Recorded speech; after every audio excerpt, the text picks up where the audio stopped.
সম্মানিত বন্ধুগণ, আসসালামু আলাইকুম। দূরে কাছে দেশে অথবা দেশে বাইরে থেকে প্রাণপ্রিয় বন্ধুরা ঠিক এই মুহূর্তে যে যেখান থেকে বাস্তব জীবনের গল্প শোনার জন্য আমার সাথে জয়েন করেছেন, আমি আপন আর যে আপন জীবনের গল্পের ৮৮৪তম পর্বে আপনাকে বরাবরের মতো স্বাগতম জানাচ্ছি। বন্ধুরা, আজ আমি আপনাকে শোনাবো ময়মনসিংহের ছেলে মোহাম্মদ সৈকত হোসেনের জীবনের হৃদয় কাঁপানো এক পারিবারিক বাস্তব জীবন কাহিনী। বন্ধুরা, আজকের গল্পের টাইটেল যে এক মাস পরে শিকলে বন্দি মাকে উদ্ধার করে পুলিশ। ১ মাস পরে শিকলে বন্দি মাকে উদ্ধার করে পুলিশ। মা কেন ১ মাস ধরে শিকলে বন্দি ছিল এবং সেই মাকে কেন শুধুমাত্র থানা থেকে পুলিশ এসেই উদ্ধার করলো? আপনারা যদি সৈকতের জীবনের এই মর্মান্তিক বাস্তব গল্পটা শোনেন তবে তা স্পষ্ট বুঝতে পারবেন। বন্ধুগণ, আজকে যে আমি রেকর্ড করছি, আজকের দিনটা হচ্ছে শুক্রবার। বিশেষ করে শুক্রবারে আমি গ্রামে থাকি। বরাবরের মতো এই শুক্রবারেও আমি জুমার নামাজ পড়ার জন্য মসজিদে গেলাম এখন থেকে কিছুক্ষণ আগে।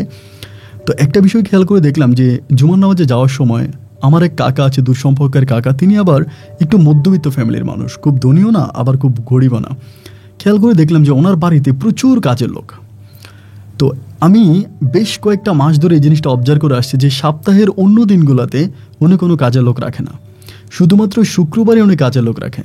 তো আমি যেটা মনে করলাম যে হয়তো বিষয়টা এরকম যে শুক্রবারে কাজের লোক রাখার কারণ শুক্রবারে অন্যরা কাজে নেয় না এবং অন্যরা কাজে না নিলে তিনি হয়তো অল্প টাকায় বদলা পায় বা অল্প টাকায় শ্রমিক পায়। এই জন্য উনি শুক্রবারটাকে সিলেক্ট করে কম দাম দেওয়ার জন্য শ্রমিকদেরকে দিয়ে কাজ করায়। মসজিদে যাচ্ছে, ওনার সাথে যেতে যেতে বলতেছে, কাকা আপনি তো মহান চালাক, আপনি তো অনেক চালাক, গরিব মানুষের ইচ্ছা মতোই ঠকাচ্ছেন। আমাকে বলে কেন ভাইনে কেন ভাইসতে কী হলো? আমি বললাম শুক্রবারে মানুষ অন্য কোথাও কাজ পায় না, শুক্রবারে কেউ কাজে রাখে না, শুক্রবারে আপনিই কাজে রাখেন এবং মানুষদেরকে কম টাকা মজুরি দিবেন বলে তাদেরকে শুক্রবারে আপনি কাজে নেন। এ ভদ্রলোক হাসতে হাসতে আমাকে বলে দেখরে বাবা, অন্য দিনগুলোতে একটা মানুষকে যে পরিমাণের মজুরি দেওয়া হয়, যে পরিমাণে টাকা দেওয়া হয়, হাজিরা দেওয়া হয়, আমি ঠিক তদ্রূপ একই হাজিরা তাদেরকে দিচ্ছি। ১ টাকাও কম আমি তাদেরকে দিচ্ছি না। শুক্রবার বলে কম দেব না, আমি সেই হাজিরাটাই দিচ্ছি এবং শুক্রবার ছাড়া আমি অন্য কোনো দিন আমার বাড়িতে কাজের লোক রাখি না, বদলা রাখি না। বললাম তার কারণটা কি বলেন তো? তিনি আমাকে বলে যে আল্লাহ আসলে আমাকে এত বেশি টাকা পয়সা দেয় নাই যে আমি কাউকে হজে নিতে পারবো, আমি হজে নিতে পারবো, হজ পালন করাতে পারবো, অত বেশি টাকা পয়সা আমার নাই। কিন্তু আমি জানি যে শুক্রবারটা হচ্ছে গরিবের হজের দিন। এই গরিব মানুষগুলো যখন আমার এখানে কাজ করে এবং আমি তাদেরকে আজান দেওয়ার সাথে সাথে তাদেরকে বলি যান গোসল করেন, রেডি হন, মসজিদে যান। এই মানুষগুলো যখন আমার এখানে কাজ করতে এলে এসে দুপুরবেলা গোসল করে নামাজ পড়তে যায়, আমার কাছে তখন মনে হয় যে লোকগুলোকে আমি হজে পাঠাচ্ছি এবং আমার কাছে মনে হচ্ছিল যেন আমি প্রত্যেকটা লোকের কাছ থেকে একটা কবুলি হজের সওয়াব পাচ্ছি। কথাটা শোনার পরে আমি অবাক হয়ে গেলাম। একই গ্রামে আমার মা বসবাস করে। আমার মা দেখতে একটু কালো, আমার মায়ের গায়ের রঙ একটু কৃষ্ণবরণ কালো। তা আমার মায়ের হার্টে অনেক সমস্যা, এবং আমার মায়ের যে বডিতে যে হাড়গুলো আছে, বনসগুলো আছে, এগুলো সব নষ্ট হয়ে গেছে। ডাক্তার বলেছে কোনোভাবেই আপনার কোনো কাজ করা যাবে না। আমি দুইটা কাজের লোক বাসায় রাখছি।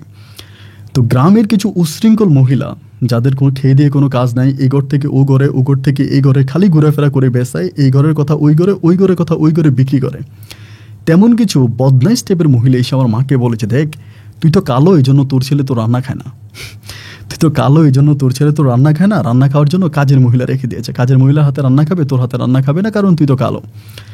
এই কথা বলে রে ভাই আমার মাকে ঠিকমতো উসলিয়ে দিছে এবং আমার মা মনে করতেছে কথা তো ঠিক, আমি কালো বলে আমার ছেলে আমার হাতে রান্না খায় না। এবার আমার মা যেটা করলো সেটা হচ্ছে কাজের মহিলাকে বললো যে তোমরা অন্য সব কাজ করো, আর রান্নাবান্না আমি করবো।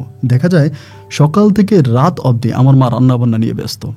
তো কাজের লোক রেখে আমার কোনো লাভ হলো না। আমি যদি মাকে বলি যে মা তুমি কাজ করো না, মা আমাকে বলে ও আচ্ছা বুঝছি, তো আমি যে কালো এই জন্য তুই আমার হাতের খাবার খাবি না, এই জন্য আমাকে তুই রান্না করতে মানা করিস। তো কী বলবো এই মাকে? একই সমাজে দুই টাইপের মানুষ বসবাস করে। এটা আপনাদেরকে বোঝালাম যে সমাজ ব্যবস্থা, বিশেষ করে গ্রামীণ সমাজ ব্যবস্থা যে কতটা খারাপ, আরও কতটা খারাপ আপনার সৈকতের জীবনের গল্পটা শুনেন তবে তাই স্পষ্ট বুঝতে পারবেন। আশা করবো গল্প জুড়ে আমার সাথেই থাকবেন। গল্প শেষে সৈকত ভাইকে আপনার মতো করে একটা মন্তব্য কমেন্ট বক্সে লিখবেন। অনেক কথা বলেছি, ক্ষমার দৃষ্টিতে দেখবেন, গল্পটা শেষ পর্যন্ত শুনবেন। ধন্যবাদ সবাইকে। সুপ্রিয় বন্ধুগণ, আসসালামু আলাইকুম। আমার নাম মোহাম্মদ সৈকত হোসেন, আমার বাড়ি ময়মনসিংহ। বন্ধুগণ, আমি আমার জীবনের গল্পটা শুরু করার শুরুতে আপনাদেরকে আমার পরিবারের বিষয়ে জানিয়ে রাখি। আমার পরিবারে আমি আছি, আমার মা আছে, বাবা আছে, তাছাড়া রয়েছে আমার দাদিমণি। আমার কোনো ভাই বোন নেই। ময়মনসিংহ শহর থেকে অনেক দূরে কোনো এক প্রত্যন্ত গ্রামে আমাদের পরিবারটা ছিল এক নিম্ন মধ্যবিত্ত পরিবার। আমার বাবা পেশায় একজন কৃষক ছিল। যদিও শুধুমাত্র কৃষিকাজই আমার বাবার পেশা ছিল না, আমার বাবা কৃষিকাজের পাশাপাশি আরও অন্য ধরনের অনেক কাজ করত। বিশেষ করে দালালি, গ্রামের বাসায় যেটাকে বলে দালালি পেশার সাথে আমার বাবা জড়িত ছিল।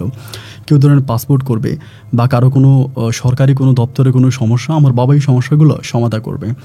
সরকারি অফিসে যাবে এবং সেখানে আমার বাবার মোটামুটি টুকিটাকি লোক রাখা আছে। এই জন্য আমার বাবা গ্রামের কিছু মানুষের কাগজপত্র নিয়ে দালালিও করে এবং অবসর সময়টা কৃষিকাজ করে। এরকম করে আমার আবার সময়গুলো কাটতে থাকে। ছোটোবেলায় আমি হওয়ার পরে দেখলাম যে আমার বাবা ভীষণ পরিমাণে তৎপর স্বভাবে একজন মানুষ। কথা বলার মতো সময় নেই, এইখান থেকে ওইখানে, এই বাড়ি থেকে ওই বাড়ি, শুধু দৌড়াদৌড়ি করে আমার বাবার সময়গুলো কাটে। আমার মা দেখতে মাশাআল্লাহ অনেক বেশি সুন্দরী ছিল। গ্রামের হাতে গোনা কয়েকটা সুন্দরী মেয়ের মাঝে আমার মা একজন। আমি যখন বুঝতে শিখি তখন আমার দাদির মুখে শুনতে পাই যে আমার বাবা নাকি আমার মায়ের সাথে প্রেম ভালোবাসা করে বিয়ে করে এবং দীর্ঘ অনেকগুলো বছর তারা প্রেম ভালোবাসার সম্পর্কে জড়িত থাকে। এরপরে আমার মা যখন অন্য কোথাও বিয়ে হয়ে যাচ্ছিল, আমার আব্বা নাকি বিষ পর্যন্ত খায়। বিষকে আমার মায়ের বিয়ে ঠেকা এবং দেন হচ্ছে আমার আব্বা হসপিটাল থেকে ফিরে আসার পরে পারিবারিকভাবে বাধ্য হয়ে আমার নানা আমার বাবার কাছে আমার মাকে বিয়ে দেয়। যদিও আমার বাবার কাছে আমার মাকে বিয়ে দেওয়ার জন্য কোনোভাবেই আমার নানার বাড়ির লোকজন রাজি ছিল না, কারণ আমার মা দেখতে এতটাই রূপসী ছিল, চাইলে আমার মাকে আমার বাবার চেয়েও আরও ভালো কোনো পুরুষের কাছে বিয়ে দেওয়া যাইত। এরপরও বাবার ওই পাগলামি দেখে, মায়ের প্রতি অগাধ ভালোবাসা দেখে দেন আমার নানাভাই তখন আমার মাকে আমার বাবার কাছে বিয়ে দেয় এবং এর পরিপ্রেক্ষিতে দুনিয়াতে আমি আসার পরে আমার বাবা প্রচণ্ড রকমের বেপরোয়া জীবন করে। বেপরোয়া বলতে এরকম, টুকিটাকি হচ্ছে আপনার কাজ করে, কৃষিকাজ করে, বাকি সময়টা শুধু দালালি করে বেড়ায়, মানুষের কাছ থেকে টাকা নেয় এবং মানুষকে বিভিন্নভাবে ধোঁকা দেয়। কারো কাজের কথা বলে তাদের কাছ থেকে টাকা নিলে পরে ওই কাজ তাদেরকে আর করে দেয় না, মানুষের মাঝে একটা ঝামেলার মধ্যে ফেলে দেয়। মানুষ প্রতিনিয়ত আমাদের বাড়িতে আসে এবং আব্বাকে খুঁজতে থাকে। এই ঝামেলায় পড়ে আমি দুনিয়াতে আসার পরে আমার মা বেশ কয়েকবার বেবি কনসেপ্ট করে, কিন্তু আমার মার বেবি নেয় না, বেবি নষ্ট করে ফেলে। কারণ একটাই, সেটা হচ্ছে আমার আব্বার তো এরকম কোনো ইনকাম নাই যে 2-1 টাকা ইনকাম করে দালালি করে ওইগুলো আমার মা ভালোভাবে খেতে চায় না, কারণ এই দালালির টাকা আমার আম্মার নাকি সয় না, আমার আম্মা নিতে চায় না। এমন করে তখন সময়গুলো কাটতেছে। এভাবে সময়গুলো কাটতে কাটতে একটা পর্যায়ে আমি মোটামুটি প্রায় অনেকটাই বড় হই। আমি যখন বড় হওয়ার পরে এলাকার মানুষও তখন আমাকে খারাপ ভাষায় কথা বলতো, আমাকে দালাল বলতো, দালালের বেটা বলে ডাকতো। রাস্তাঘাটে বেরোলে আমাকে বলতো, কিরে তোর বাপে আমার কাছ থেকে টাকা নিছিল জন্ম নিবন্ধনের কাগজ করে দিবে বলে, কই আমাকে থেকে টাকা দেয় না। জন্ম নিবন্ধনের কাগজ, ভোটার আইডি কার্ড, দেন পাসপোর্ট থেকে শুরু করে যত ধরনের গভর্নমেন্টের যত কাজ আছে সমস্ত কাজ আমার আব্বা দালালি করতো মানুষের কাছ থেকে নিয়ে। এই জন্য মাও বাবাকে অনেকটাই ঘৃণা করতো। এরকম করে সময়গুলো কাটতে কাটতে একটা পর্যায়ে আমার মা আমার বাবাকে বুদ্ধি দিল যে তুমি তো মাশাআল্লাহ অনেক চালাক, তোমার ব্রেন বুদ্ধিও খুব ভালো আছে, তুমি একটা কাজ করো, তুমি দেশের বাইরে চলে যাও। তুমি যদি দেশের বাইরে চলে যাও তাহলে তুমি অনেক ভালো কিছু করতে পারবা। তোমার মতো ইন্টেলিজেন্ট ওভার স্মার্ট মানুষগুলো দেশের বাইরে গেলে তারা অনেক ভালো কিছু করতে পারে। এরকম করে আমার বাবাকে আমার মা তখন বোঝাচ্ছিল। একবার যায় বাবা তখন হাসতে হাসতে মাকে বলল, আমি যে বিদেশে যাব, আমি বিদেশে যাওয়ার জন্য টাকা কোথায় পাবো? বিদেশে যেতে কাঁচা টাকার প্রয়োজন হয় এবং ওই টাকা তো আমার কাছে নাই, আমি কিভাবে যাব? আমার মা তখন বাবাকে বুদ্ধি দিল যে তুমি একটা কাজ করো, আমাদের তো কিছু জায়গা সম্পত্তি আছে টুকিটাকি, জায়গা সম্পত্তিগুলো বিক্রি করো, বিক্রি করার পর তুমি বিদেশ চলে যাও এবং জায়গা বিক্রি করে বিদেশ যাও, প্রয়োজনে তাও তুমি ভালো থাকবা এবং তোমার যে ব্রেন আছে, বুদ্ধি আছে, এটা প্রয়োগ করে তুমি বিদেশের মাটিতে খুব ভালো কিছু করতে পারবো। আমার বাবা যদিও বিষয়টা প্রথম দিকে রাজি হচ্ছিল না, কিন্তু লাস্টের দিকে বাবা তখন রাজি হয়ে গেল, কারণ দেখলো যে দেশে আসলে তেমন কিছুই করতে পারতেছে না, আমিও বড় হচ্ছি এবং দাদিরও খরচ বেড়ে যাচ্ছে। এই বিষয়গুলো চিন্তা করার পরে আমার আব্বা তখন ভাবলো যে আমার মা যেটা বলেছে আমার বাবা সেটাই করবে। আমার আব্বা বিদেশে চলে যাবে এবং বিদেশে যাওয়ার জন্য দেন অল্প কিছু টাকা জমা দেয় এবং একটা পরে আমার আব্বুর ভিসা লেগে যায়। সৌদি আরবে আব্বু যাবে, সৌদি আরবে আব্বুর ভিসা লাগে এবং ভিসা লাগার পরে যেটা হয় সেটা হচ্ছে আমার বাবার ওই যে জমি বিক্রি করার পরেও ওই বিদেশের টাকা হয় না। ওই সময় দেখা যায় বিঘায় সম্পত্তি বিক্রি করার পরেও একটা লোক বিদেশ যেতে পারতো না। জায়গা সম্পত্তি অনেক বেশি সস্তা ছিল, আজকের এই সমাজের মতো অতটা এক্সপেন্সিভ ছিল না, অনেক সস্তা জায়গা ছিল, যার জন্য দেখা যায় অনেক জায়গা বিক্রি করার পরেও আমার আব্বার বিদেশের টাকা হলো না। আবার বিদেশের টাকা হলো না, সবশেষে আমার আব্বা খুব টেনশনে পড়ে গেল, কারণ যেই টাকাগুলো দিয়েছে যদি আমার আব্বা সম্পূর্ণ টাকা দিতে না পারে তাহলে আমার আব্বার ভিসা ক্যান্সেল হয়ে যাবে এবং আব্বুর যদি ভিসা ক্যান্সেল হয়ে যায় তাহলে সব কিছুই ধ্বংস হয়ে যাবে। তার কারণ হলো অলরেডি আমার আব্বা জমি বিক্রি করে ফেলছে, জমি তো আর ফিরে পাবে না, জমি বিক্রি করা শেষ। আব্বার কাছে মোটামুটি যে পরিমাণে টাকা ছিল এগুলোও আব্বা দিয়ে দিল। তো সবশেষে আমার আব্বার কাছে এখন আর তেমন কিছুই নেই। তো এই জন্য আব্বা চিন্তা করলো যে বাকি আরও প্রায় 1.5 লাখ টাকার মতো প্রয়োজন, ওই ভিসার জন্য। এখন 1.5 লাখ টাকা কোথায় পাবে? এইখানে ওইখানে বিভিন্ন জায়গায় টাকার জন্য কথা বলে, কিন্তু আমার বাবা যে চিটার প্রকৃতির একটা লোক, এই জন্য আমার বাবাকে কেউ টাকা দিতে চায় না, আমার আব্বাকে কেউ টাকা দিতে চায় না। আব্বা বিভিন্ন জায়গায় যায় টাকার জন্য, কোনোভাবে আমার আব্বা কারো কাছ থেকে টাকা পায় না। এবং সর্বশেষ আর 5 দিন আছে, এই 5 দিনের মধ্যে টাকা জমা দিতে হবে, 1.5 লাখ টাকা জমা দিতে হবে। কারণ ওই 5 দিনের মধ্যে যদি সম্পূর্ণ টাকা দেওয়া না হয়, দিন হচ্ছে আমার আব্বার ভিসাটা ক্যান্সেল হয়ে যাবে। 1.5 লাখ টাকা ওইখানে শর্ট আছে। এবার সর্বশেষ আমার বাবা আমার মাকে বললো কি যে, তুমি একটা কাজ করো, তুমি খালেক পোদ্দারের কাছে যাও, খালেক পোদ্দারের কাছে টাকা আছে, আমি বেশ কয়েকবার গেছি, আমাকে অনেকেই পাঠাইছে, তা খালেক পোদ্দার আমার টাকা দেয় না। তুমি যদি পারো লাভের উপরে, কিস্তির উপরে খালেক পোদ্দারের কাছ থেকে কিছু টাকা নিয়ে আসো, 1.5 লাখ টাকা নিয়ে আসো, তাহলে আমি বিদেশ চলে যেতে পারবো। আমার আম্মা কিন্তু এই যে এতটা অভাব অনটনে ছিল, আমার আব্বা এতটা কষ্ট দিয়েছে আমার আম্মাকে, এরপরেও কিন্তু আমার আম্মা কারো কাছে হাত পাতে নাই, গ্রামের বাইরে কোনো মানুষের কাছে যায় নাই, কারো কাছে কোনো সাহায্য সহযোগিতাও চায় নাই। কিন্তু যখন আমার আব্বা লাস্টবারের মতো আম্মাকে এভাবে বললো যে, তোমার কাছে অনুরোধ করি, তুমি যেমনিই পারো কিছু টাকা ম্যানেজ করো, তুমি খালেক পোদ্দারের কাছে যাও। এভাবে যখন আমার আম্মাকে প্রেশার দিয়ে থাকলো, আম্মা একটা সময় চিন্তা করলো যে ঠিক আছে, যদি এরকম করেই বলে এবং আমি যাই, কারণ অনেকগুলো টাকা তো আমার আব্বার অলরেডি মাইর হয়ে যাবে, সম্পূর্ণ টাকাগুলোই মার যদি ভিসাটা আমার আব্বা না পায়। তা আমার আম্মা তখন কীগুলো, সন্ধ্যার পরে খালেক পোদ্দারের কাছে আমার আম্মা আমাকে সাথে করে নিয়ে গেছে। তো সন্ধ্যার পরে খালেক পোদ্দার বসে আছে, আমার আম্মা গিয়ে ওনার কাছে বললো যে, এই ঘটনা, ওনার তো ভিসা চলে আসছে, এখন 1.5 লাখ টাকা শর্ট আছে, আপনি 1.5 লাখ টাকা দেন, আমি 1.5 লাখ টাকা পরিশোধ করব। খালেক পোদ্দার তখন আমার আম্মার দিকে তাকায় বলতেছে, দেখেন ভাবি, আপনি আমার কাছে আসছেন টাকার জন্য, সমস্যা না, আমি আপনাকে টাকা দিব, কারণ আপনি তো গ্রামে আপনি মহিলা হিসাবে অত্যন্ত ভালো, কখনো কারোর সাথে টাকা পয়সা নিয়ে আপনি কোনো লেনদেনে খারাপ করেন নাই, বা কোনোদিন কারোর সাথে কোনো লেনদেনও করেন নাই, সেই হিসাবে আমি আপনাকে টাকা দিতে রাজি আছি, আমি আপনাকে টাকা দেবো, কিন্তু ভাবি একটা শর্ত আছে। আমার আম্মা বলে, শর্ত কিসের? তিনি বলে যে, শর্ত এইটা যে টাকা আমি আপনাকে দিব এবং টাকা আমি আপনার কাছ থেকে নিব, টাকা আমি আপনাকেই দিব এবং আপনার কাছ থেকেই নিব। আপনি যদি আমাকে এটা বলেন যে, ভাই ঠিক আছে টাকা আমার হাজব্যান্ডে দিবে, আমি কিন্তু এটা মানবো না ভাবি। আপনার হাজব্যান্ডকে আমি বিশ্বাস করি না, সে প্রতারক টাইপের একটা লোক, সে গ্রামের সব মানুষের সাথে প্রতারণা করে আসছে, সে দালাল প্রকৃতির একটা লোক, আমি তাকে টাকা দিতে পারবো না। টাকা যদি একান্তই লাগে, আমি টাকা আপনাকেই দিব এবং আপনি আমাকে টাকা পরিশোধ করে দিবেন, টাকা আপনি আমাকে ফিরিয়ে দিবেন। এই কথা কিন্তু তখন বলবেন না যে আপনার জামাই আমাকে টাকা দিবে। আমার আম্মা তখন ডিরেক্টলি বললো, ভাইরে যদি আমার জামাইকে আমি এতটাই বিশ্বাস করতাম আর আপনারাও যদি আমার জামাইকেই টাকা দিতেন, তাহলে তো আর আমি আপনার কাছে আসতাম না। যেহেতু আমি আপনার কাছে আসছি, আপনার টাকা যদি 19 থেকে 20 হয়, এটাকে আমিই পরিশোধ করব, আপনি এটা নিয়ে চিন্তা করতে হবে না, আপনি আমার জামাইকে বিদেশে যাওয়ার ব্যবস্থা করে দেন। তো খালেক পোদ্দার তখন বলে যে, আচ্ছা ঠিক আছে, সমস্যা না, আমি আপনাকে টাকা দিব। দেন 1.5 লাখ টাকা আমার আম্মাকে দিল, কিন্তু তিনি এখানে একটা শর্ত জুড়ে দিল। শর্তটা হচ্ছে এরকম যে, তিনি কিস্তি করে দিল, প্রতি মাসে বা 2 মাস পরে একটা কিস্তি দিল। প্রথমে 2 মাস করে দিল যে কিস্তি 2 মাস আমাকে এত টাকা করে কিস্তি দিতে হবে, তাহলে লাভে আসলে ওনার টাকাটা পরিশোধ হয়ে যাবে আর কি, এরকম একটা কিস্তি করে দিল কাগজে কলমে। আমার আম্মা তখন ওনার কাছ থেকে কাগজে কলমে টাকা আনলো, সিগনেচার করে 1.5 লাখ টাকা এনে আমার আব্বাকে দিল। আলহামদুলিল্লাহ, আব্বাও তখন খুব সুস্থ সুন্দরভাবে বিদেশ চলে যাবে, সবার কাছ থেকে বিদায় টিদায় নিচ্ছে। আব্বা দেন বিদেশে চলে গেল। যাওয়ার আগে আব্বা আমাকে অনেক শপিং টপিং করাই দিল, আমাকে অনেক খেলনা টেলনা কিনে দিল। এটা সত্যি কথা মানতে হবে যে আমার আব্বা কিন্তু আমাকে অনেক ভালোবাসতো, অনেক বেশি ভালোবাসতো। তো বিদেশে চলে যাওয়ার পরে প্রায় 1.5 মাস কেটে যায়, আমার আব্বা ওরকম কোনো টাকা পয়সা বাড়িতে পাঠাচ্ছে না। আম্মার সাথে টুকিটাকি মোবাইলে যোগাযোগ হচ্ছে, কিন্তু টাকা পয়সা পাঠাচ্ছে না। অ্যান্ড একটা পর্যায়ে তখন খালেক পোদ্দার টাকার জন্য চাপ দেয়। আমার আম্মা বলে, এখন তো কোনো টাকা পয়সা পাঠায়নি, একটু অপেক্ষা করেনি, কিন্তু খালেক পোদ্দারের টাকা লাগবেই লাগবে। দেন আমার আম্মু তখন আমার নানু বাড়ির কাছ থেকে টুকিটাকি কিছু টাকাই না খালেক পোদ্দারকে দিচ্ছে। এভাবে প্রায় 1 মাস 2 মাস না, 6টা মাস কেটে গেল। আমার আব্বা এই 6 মাসে সৌদি আরবে গিয়ে একটা টাকাও আমাদের পরিবারের জন্য পাঠালো না, আমার জন্য পাঠালো না, আমার জন্য পাঠালো না। আমরা তখন খুব বিপাকে পড়ে গেলাম, কী রে, এত কষ্ট করে আব্বাকে বিদেশে পাঠানো হলো, কিন্তু আব্বু বিদেশে টাকা দিয়ে করেটা কি? আমাদেরকে তো কোনো টাকা দিচ্ছে না, আব্বু মূলত টাকা কি করে? আমি তখন আব্বুর সাথে খুব ঝগড়া করতো মোবাইল ফোনে, যে তুমি টাকা কি করো, তুমি এত টাকা ঋণ করে গেলা, তুমি ঋণ পরিশোধ করতেছো না কেন, জমি বিক্রি করলা, তুমি কেন দিচ্ছ না? আমার আব্বা একটা কথাই বারবার বলে, আমি যেখানে কাজে আসছি আমার মালিক ভালো না, টাকা খুঁজলে আমাকে বলে দেশে পাঠিয়ে দিবে। যদি আমি টাকা আছে, আমাকে একটা কথাই বলে, তুই দেশে চলে যা, তোকে আমার দরকার নেই, দেশে পাঠিয়ে দেবে, আমাকে দেশে পাঠিয়ে দিবে, দেশে পাঠাইতে আমাকে রাখবে না। আমার আম্মু তখন বলে, আমি তো খালেক পোদ্দারকে মানাইতে পারতেছি না, অনেকবার বাড়ি থেকে কিস্তির টাকা এনে দিছি আমার আব্বু আম্মুর কাছ থেকে, এখন তো আর আমার কাছে টাকা নেই, আমার বাপ মা আর আমাকে টাকা দিতে পারবে না, ডিরেক্টলি মানা করে দিছে, এখন আমি কি করব?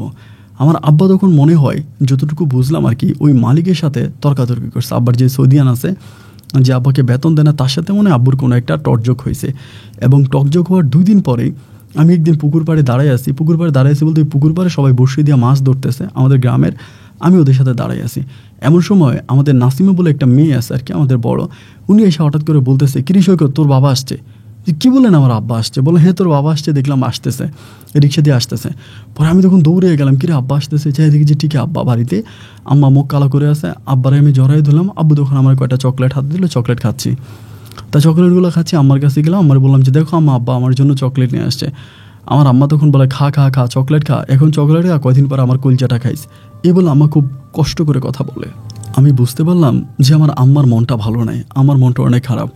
যাই হোক, আম্মার সাথে আর কথা বাড়লাম না, যেহেতু আমার মন খারাপ, আম্মাকে আমি ওখানে স্টপ করে দিলাম। এন্ড রাতের বেলায় আব্বা আম্মা যখন শুইতে গেল তখন তারা তুমুল পরিমাণে ঝগড়া করতেছে। আমিও ওই একই ঘরে ঘুমাইলাম। আমি তখন মোটামুটি বড়, এরপরও আব্বু যেহেতু বিদেশ থেকে আসছে, আব্বুর সাথে ঘুমাবো। তো আমি যে ছোটো মানুষ, তো তারপরেও যতটুকু আমার মেমোরিতে ছিল আমি বলি, আমি শুনতে পাই আমার বাবা আমার মাকে বলতেছে যে তোর প্রেশারের কারণে আমি সৌদিয়ানের সাথে খারাপ ব্যবহার করেছি, তো সৌদিয়ানের সাথে সাথে আমাকে টিকিট কেটে দেশে পাঠিয়ে দিয়েছে।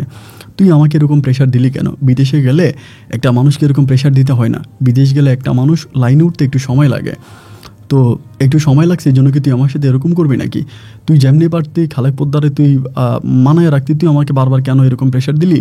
এবং তোর প্রেশারের কারণে আমি মালিকের সাথে খারাপ ব্যবহার করছি, দেন আমি বাংলাদেশে চলে আসছি। আমার মা বলতেছে আরে আমি খারাপ ব্যবহার করলামটা কোথায়?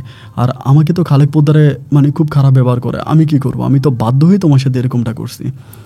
বাবা দে মায়ের দোষ, মায়ে দে বাবার দোষ, দুজনে দুজনার দোষ দিতে দিতে সকাল হয়ে গেল। এবং সকাল হয়ে যাওয়ার পর আমি তখন ঘুম থেকে উঠছি, বাট ঘুম থেকে উঠেই দেখি যে খালেক পোদ্দার সহ আমাদের গ্রামের আরও কয়েকজন মানুষ তারা আমাদের বাড়িতে, তারা সবাই আমাদের বাড়িতে। এবং বাড়িতে আসার পর আমার আম্মাকে ডাকলো। আমার আম্মা তখন একদম সকালবেলা, একদম সকালবেলা উঠে আসছে। আসার পরে খালেক পোদ্দার আমার আম্মারে বলতেছে, কী ব্যাপার ভাবি, আপনি তো আপনার বাপের বাড়ি থেকে আইসা মোটামুটি যতটুকু পারলেন ঋণ আমার পরিশোধ করার চেষ্টা করেছেন, যতটুকু আপনার সামর্থ্য ছিল, কিন্তু এখন তো আপনার জামাই দেশে চলে আসছে, এখন কি করবেন? এখন আমার টাকা মোটামুটি পরিশোধ করে দেওয়া লাগবে, কারণ এখন সে বিদেশ থেকে চলে আসছে, সে আবারও দালালি করবে, সে 2 নম্বরই করবে। আপনি আমার টাকা দিয়ে দিবেন, আমার টাকা দিয়ে দিবেন, নাইলে আমি আপনার উপরে আইনত ব্যবস্থা নিব। এই কথা খালেক পোদ্দার বলে। আমার আম্মা তখন বলে, বাইরে তিনি তো মাত্র দেশে আসছে, আপনারা এরকম পাগলামি করেন না, যেহেতু আপনাদের কাছ থেকে আমরা টাকা নিয়েছি, আপনাদের টাকা আমি পরিশোধ করব, আমি আপনাদের টাকা নিয়ে মরে যাব না, টাকা পরিশোধ করা হবে, আপনি চিন্তা করেন না। এই কথা বলে কোনোভাবে খালেক পোদ্দারকে আমাদের বাড়ি থেকে বিদায় করা হয়। খালেক পোদ্দার তখন গিয়েই এলাকার চেয়ারম্যান, মেম্বার সহ গণ্যমান্য সবাইকে তখন ওই রিসিপ্টটা দেখায় দেয়, ওই ব্যাপারটা দেখায় যে আমার আম্মা ওনার কাছ থেকে 1.5 লাখ টাকা আনছে। এরকম করে 4 দিন কেটে যায়। 4 দিন পরেই আমার আম্মা তখন হচ্ছে খালেক পোদ্দারের ওই ডেট আসে, কিস্তির টাকা দিতে হবে। তা আমার আব্বার কাছে তো টোটালি কোনো টাকা নাই, আমার আম্মুর কাছেও টাকা নাই। তো এখন খালেক পোদ্দারে আমার আম্মারে 2-3 বার খবর দেয়, আমার আম্মা চায় না। সন্ধ্যার দিকে খালেক পোদ্দার আমাদের বাড়িতে আসে। বাড়িতে আসার পর আমার আম্মারে বলতেছে, ভাবি আমার কিস্তির টাকা দেন। আমার আম্মা তখন বলতেছে, ভাই আমার কাছে তো টাকা নাই। বলে, দেখেন আপনি আগে প্রতি সপ্তাহে আপনি তো আগে প্রতি 2 মাসে একবার কিস্তি দিতেন, এখন আমার টাকার প্রয়োজন, এই জন্য আপনি প্রতি মাসে কিস্তি দিতে হবে। বিষয়টা হচ্ছে এরকম মরার উপরে খারাপ। একে তো পরিবারে টাকা নাই, আব্বা মায়ের খেয়ে বিদেশ থেকে আসছে, তার উপরে খালেক পোদ্দার আমার আম্মাকে শিডিউল করে দিল যে আপনি এখন প্রতি মাসে আমাকে কিস্তির টাকা দিতে হবে। আমার আম্মা তখন বলে, আমি কোথায় কিস্তির টাকা দেবো? বলে, আজকে দিবেন না তো, আপনি যদি কালকের মধ্যে কিস্তির টাকা পরিশোধ না করেন, আমি আপনার জন্য আইনত ব্যবস্থা নিব। এই কথা বলে খালেক পোদ্দার চলে গেল। আমার মা সারাটা রাত কান্না করলো। সকালবেলা খালেক পোদ্দারের বাড়ি কাজের মহিলা আসলো, এসে আমার আম্মাকে বলতেছে, খালেক পোদ্দার তোমারে যাইতে বলছে, আর তুমি যদি না যাও তাহলে থানা থেকে পুলিশ পাঠাবে। আমার আব্বা তখন আম্মাকে বলতেছে যে যাও না, তুমি কি বলে, তুমি বাড়িতে গিয়ে তার একটু ম্যানেজ করতে পারো কিনা দেখো। আমার আম্মা তখন যায়। আমার আম্মা যখন যায় তখন প্রায় 11টার মতো বাজে। 11টা বাজে আমার আম্মা চলে গেছে। আমি তখন আর পড়াশোনা করি না, আমি এলাকাতেই ঘোরাফেরা করি। পরিবারে এত অভাব, এত অনটন, এত কষ্ট যন্ত্রণা, তার মাঝে কি আর ভাই পড়াশোনা হয়? পড়াশোনা তো আর হচ্ছে না। একটা পর্যায়ে আমার মা তখন গেল, দুপুর গড়িয়ে বিকেল হয়ে গেল, আমার মা আর আসলো না। দুপুর করে যখন বিকেল হয়ে গেল, আম্মা আর আসলো না। আমি তখন ওই খালেক পোদ্দারের বাড়ির দিকে গেছি। বাড়ির দিকে যাওয়ার পরে খালেক পোদ্দারের বউ কিন্তু আবার এইখানে থাকে না, তার বউ আবার তার শ্বশুর বাড়িতে থাকে। বউর ঘরে বাচ্চা হবে, এই জন্য বউ তার শ্বশুর বাড়িতে চলে গেছে, কারণ খালেক পোদ্দারের বাবা মা কেউ নেই এই বাড়িতে, তার বউকে দেখাশোনার মতো কেউ নেই, এই জন্য তার বউ চলে গেছে তার শ্বশুর বাড়িতে। বাড়িতে একটা কাজের মহিলা রাখা এবং বাড়িটা পুরো খালি। আমি 2-3 বার মা মা বলে ডাক দেওয়ার পরে খালেক পোদ্দারের ঘর থেকে আমার মা তখন দরজাটা খুলে বের হইছে। মা যখন দরজা খুলে বের হইছে, মায়ের কাপড়গুলো খুব এলোমেলো ছিল। মায়ের পরনে যে কাপড়টা ছিল এটা সম্পূর্ণ এলোমেলো ছিল, মনে হয় যেন কাপড়টা মাত্র পরছে, খুব এলোমেলো করে পরা। তখন মারে গিয়ে বললাম যে মা তুমি এত লেট করতেছো কেন, সেই দুপুরে আসছো এখনও বাড়িতে আছো না? মা কান্না করতেছে আর বলতেছে চল বাড়ি যাই। আমার মা তখন আমাকে বাড়িতে নিয়ে গেল। আমি তখন মায়ের মুখের দিকে তাকিয়ে দেখলাম যে মায়ের মুখে এক পৃথিবী পরিমাণ কষ্ট জমে আছে। আমি বুঝতে পারলাম যে খালেক পোদ্দারের বাড়িতে আমার আম্মুর সাথে কিছু না কিছু একটা হয়েছে, কিন্তু কি হয়েছে এটা তো আর বুঝতে পারি নাই। এক পর্যায়ে বাড়ির মধ্যে গেলাম, বাড়ির মধ্যে গিয়ে আমাকে জিজ্ঞেস করলাম যে, মা কী হয়েছে, তুমি খালেক পোদ্দারের কী করছো, তুমি এরকম মন খারাপ করে রাখছো কেন? আমার আম্মা বলে, তোর বাবা কই? আমি বলে, বাবা তো বাইরে চলে গেছে, কই জানি গেছে জানি না। সন্ধ্যার পরে প্রায় রাত 8টার দিকে আব্বা তখন বাড়িতে আসছে। বাড়িতে এসে আমারে বলতেছে খাবার দে। আমার রান্নাবান্নাও করে নেই। তা আমার আম্মা বলে, আমি খাবার পাবো কই? রান্নাবান্না করো না, করি না, খাবার কোত্থেকে দিব? আমার আব্বা বান্দি দাসী বলেই আমার মাকে মারতে শুরু করে। মারতেছে আর বলতেছে, তুই খালেক পোদ্দারের বাড়িতে গেলি, তুই খালেক পোদ্দারের বাড়িতে গিয়ে এত সারাদিন কী করলি? তুই তাড়াতাড়ি বাড়িতে আসলি না কেন? তুই যদি তাড়াতাড়ি বাড়িতে আসতি তাহলে তুই ভাত চড়াই দিতে পারতি, ভাত রান্না করতে পারতি। তুই তো লেট করে আসলি কেন? তুই খালেক পোদ্দারের সাথে করছসটা কি? আমার গায়ে প্রচণ্ড রকমের হাত তোলা আমার আব্বা, এবং হাত তোলার একটা পর্যায়ে আমার আব্বা আম্মাকে মেরে ঘর থেকে বেরিয়ে যায়। আমার আব্বা সারা রাত ঘরে আসে না, আমার আম্মা সারা রাত কান্নাকাটি করে। সকালবেলা আব্বা আবার বাসায় আসে। আসার পরে আমি তখন আব্বারে বলি, আব্বা তুমি আম্মার এরকম করে মাইরো না, আমার আম্মা বলছে তুমি যদি আম্মার এরকম করে মারো আম্মা কিন্তু মরে যাবে। এই কথাটা কিন্তু আম্মা আমাকে বলে নাই, আমি জাস্ট আব্বাকে ভয় দেখানোর জন্যই ছোটোবেলায় এই কথাটা মানে বুদ্ধি করে বলি। আমার আব্বা বলে, কেমনি মরবো? আমি বলছি, আম্মা বলছে আম্মা ফাঁসি দিয়ে দেবো। আমাদের গ্রামের একটা মহিলা এরকম ফাঁসি দিছিল। তো এরকম আমি বললাম যে ওই মহিলার মতো আমার আম্মা বলছে ফাঁসি দিয়ে দিব। আমার আব্বা তখন একটু ভয় পেয়ে যায়, আম্মার সাথে আর কিছু বলে না। তো দুপুরবেলা আমার আম্মা তখন আমার বাবা তখন আমার মাকে বলতেছে যে, তুমি যে ওই দিন খালেক পোদ্দারের বাড়িতে গেলা, কি হইলো? খালেক পোদ্দার তো আর টাকার বিষয়ে কিছু বললো না। খালেক পোদ্দারের সাথে আমার রাস্তায় দেখা হলো, তিনি আমাকে টাকার বিষয়ে কিছুই বললো না। তোমারে কি বলছে? আমার আম্মা তখন বলতেছে, কি আর বলবো, এবার কিস্তি মাফ করছে, সামনের মাসে 15 তারিখে আবার কিস্তি দিতে হবে। তো আমার আব্বার বিষয়টা তো ওভাবেই পড়ে রইলো। আবার টুকিটাকি আব্বা দালালি করে, কাজকাম করে, কিন্তু ওই ঋণটার পরিশোধ হয় না। সামনের মাসে 15 দিন আবার চলে আসে, 15 তারিখ আবার চলে আসে। এবং 15 তারিখ আসার পরে আমার আম্মা তো সকাল থেকে মানুষের কাছে টাকা চাইতে আসে, যে টাকা দিতে হবে, কিস্তি পরিশোধ করতে হবে। এইখানে ওইখানে বিভিন্ন দিকে টাকা যাচ্ছে, বা টাকা পাচ্ছে না। দুপুরবেলা একইভাবে খালেক পোদ্দার তখন তার কাজের মহিলারা পাঠাইলো আমার আম্মার কাছে, যে যাও ওরে আসতে বলো আমার ঋণ পরিশোধ করার জন্য। আমার আব্বা তখন আমার আম্মাকে বললো যে ঠিক আছে তুমি যাও। আমার মা বলে, আমার আসতে কিন্তু লেট হবে। আমার আব্বা বলে, লেট হইলেও সমস্যা নাই। আমার মা বলে, তাহলে ছেলেটারা আমার পিছনে পিছনে পাঠাইও না। আমার আব্বা বলে, ঠিক আছে পাঠাবো না, তুমি যখন খুশি আইসো। আমার আম্মা পুনরায় আবারও চলে গেল। ছোট মানুষ ছিলাম তো বুঝতে পারি নাই কেন মা চলে গেল। তারপরও মা গেল। সুন্দর পরে মা তখন আসছে। আসার পরে মায়ের শরীরে খুব ব্যথা। আম্মা বলে, আমার শরীরটা একটু ম্যাসাজ করে, আমার হাত পাগুলো একটু টিপে দে। আমি তখন আমার মায়ের হাত পা টিপে দিচ্ছি, শরীর ম্যাসাজ করাই দিচ্ছি, হাত পা টিপতেছি, মাথার চুল টেনে দিতেছি। একটা পর আমার আম্মা ঘুমায় গেছে। আমার আব্বাও তখন শান্তভাবে আমার আম্মার পাশে ঘুমায় গেল, আর কোনো কিছু বললো না। এভাবে প্রায় 2 দিন পর পরে খালেক প্রধান আমার আম্মাকে খবর দেয়। আমার আম্মা তখন যায়, এবং গিয়ে যে আমার আম্মা কী করে আমার আম্মাই ভালো জানে। আমার আম্মা 3 ঘন্টা 4 ঘন্টা 5 ঘন্টা পরে খালেক প্রধানের বাড়ি থেকে আসে। এরকম করে বেশ কয়েকটা মাস কেটে গেল। এক পর্যায়ে আমার মা আর আমার আব্বাকে বলতেছিল যে, খালেক পোদ্দার আমার কাছে যে টাকা পাবে, আমাদের কাছে যে টাকা পাবে, টাকা তো পরিশোধ হচ্ছেই না, এবং মধ্যে থেকে আমার ইজ্জতটা আমি হারাচ্ছি তার কাছে গিয়ে। তো তুমি টাকার ব্যবস্থা করো। আমার আব্বা বলে, আমি টাকার ব্যবস্থা করতে পারবো না। আমার মা বলে, যদি টাকার ব্যবস্থা করতে না পারো তাহলে আমি কতদিন আমার ইজ্জত বিক্রি করে এভাবে তোমাকে রক্ষা করব। আমার আব্বা বলে, যা কয়দিন বেঁচে থাকি তা কয়দিন করবি। এমন করতে করতে 1 দিন 2 দিন 3 দিন কেটে যায়। খালেক পোদ্দারে আবার আমার আম্মাকে ডাকে। আমার আম্মা বাধ্য হয়ে যায়। এরকম করতে করতে করতে করতে একটা পর্যায়ে আম্মা অতিষ্ঠ হয়ে যায়। অতিষ্ঠ হয়ে আমার আম্মা একদিন রাতের বেলায় আমাকে নিয়ে আমার নানু বাড়িতে চলে যায়। নানু বাড়িতে চলে গেলে পরে আমার আব্বার সাথেও কোনো যোগাযোগ রাখে না, আর খালেক পোদ্দারের সাথেও কোনো যোগাযোগ রাখে না, কারণ ঋণ তো পরিশোধ করতে পারে নাই। নানু বাড়িতে যখন চলে যায়, নানু বাড়িতে চলে যাওয়ার পরে ওই দিন তার 3 থেকে 4 দিন পরেই আমার নানু বাড়িতে পুলিশ আসে।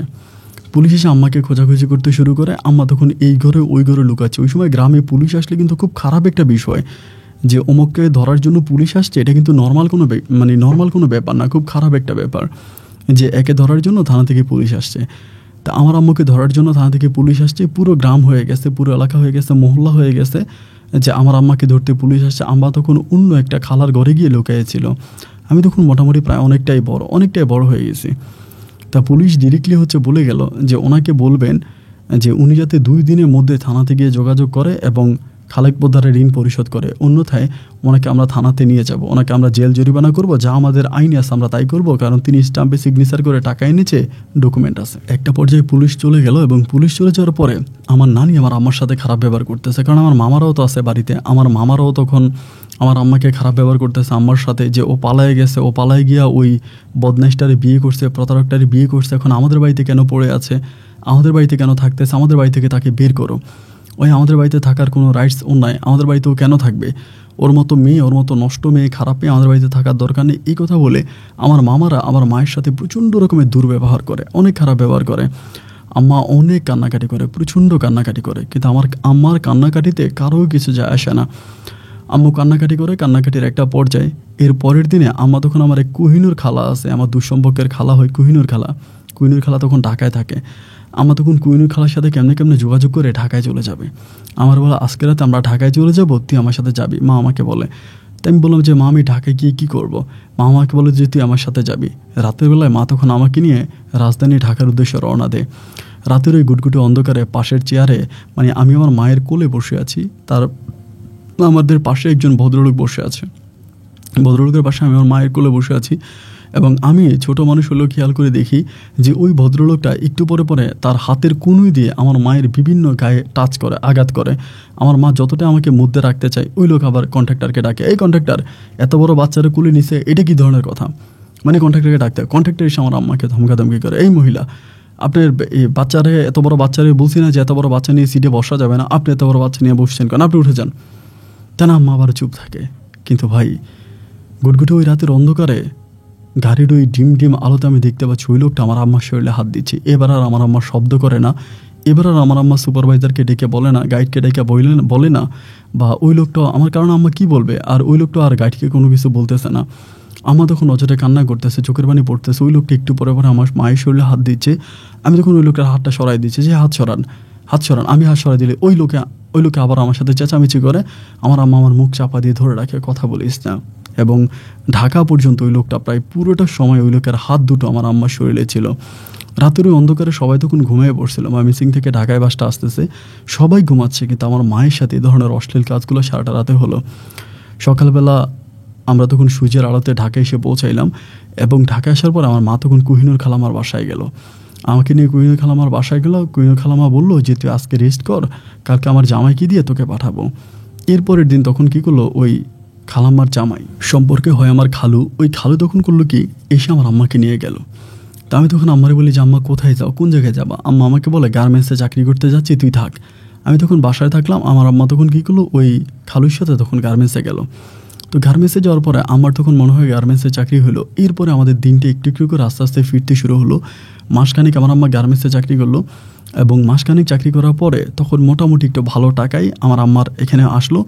আমার আম্মা তখন ভালো করেই চলতেছে। 1 মাস পরার পরে আমার আম্মা তখন করলো কি, মানে বাসাটা চেঞ্জ করে এই বাসায় থাকবে না, মানে এই বাসা ওনাদের সাথে থাকতে আমার আম্মুর অনেক সমস্যা হয়। দেন আমার আম্মু তখন অন্য একটা বস্তিতে গিয়ে একটা নতুন বাসা ভাড়া করলো। অন্য একটা বস্তিতে গিয়ে নতুন বাসা ভাড়া করলো, এবং বাসা ভাড়া করে আমার আম্মা তখন কী করলো, এই গার্মেন্টসে চাকরি করতেছে। তখন আমাকে একটা হোটেলে চাকরি দিল, ওই ঢাকারই একটা হোটেলে আমি তখন চাকরি করি। আমার আম্মা তখন যায় আসে, কিন্তু বেশিরভাগ সময় আমার আম্মা দেখতে অনেক সুন্দরী থাকার কারণে, মানে আমি যে আমার আম্মার সন্তান এটা কেউ বিশ্বাস করে না। মানে আমার মা আর আমাকে একসাথে দাঁড়ালে কেউ বলেই না যে এটা আমার মা, সবাই মানে মনে করে যে এটা আমার বড় বোন, এরকমটা মনে করে। আমার আম্মার বয়স হয়েছে, কিন্তু আমার আম্মা দেখতে শুনতে যথেষ্ট পরিমাণে সুন্দরী, এবং আমার বয়সটা আসলে বোঝা যায় না। একটা পর্যায়ে এলাকার সব মানে পোলাপাইনগুলো আমার আম্মাকে ডিস্টার্ব করতে শুরু করে। আমার গার্মেন্টসে গেলে আমার সামনে গিয়ে দাঁড়ায়, এবং মাঝে মাঝে নাইট করে আসার সময় আমাকে মানে করার জন্য ধরে। এগুলো আমি নিজেও দেখি, কারণ অনেক সময় দেখা যায় নাইট হয়ে গেলে, রাত হয়ে গেলে আমি ওই হোটেলের কাজ ছেড়ে আমার আম্মারে আনার